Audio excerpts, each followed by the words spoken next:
যখন কেউ আওয়ামী লীগ করে তখন তো আপনার বুক ফাটে না? তো যখন কেউ বিএনপি করে বুক ফাটে না? যখন কেউ জামাত ইসলাম করে তখন তো আপনার বুক ফাটে না? শুধুমাত্র যুব সংঘ করলে আপনার বুক ফাটে কেন? 5 মাস 8 দিন পরে সুববান গঠনের মাধ্যমে আহলে হাদিসদের মধ্যে যে ঐক্য গড়ে উঠবে, এই ঐক্যের পথ বন্ধ করে দেওয়া হয়েছিল। সেই বৈঠকের মাধ্যমে যুব সংঘ প্রতিষ্ঠা লাভ করে। সেই বৈঠকের সভাপতিত্ব কে করেছিলেন? জবাব, জমিয়তে আহলে হাদিসের কেন্দ্রীয় সেক্রেটারি।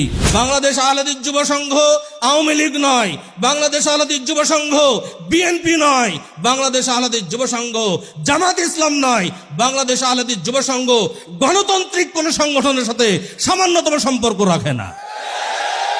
বাংলাদেশ আহলে হাদিস যুব সংঘ হঠাৎ করে জেগে ওঠা ভুঁইফোড় কোনো সংগঠন নয়। আমরা কাদা ছোড়াছড়ি বন্ধ করি, সত্য ইতিহাসকে যেন আমরা গোপন না করি, সত্য ইতিহাস মানুষের সামনে প্রকাশ করি।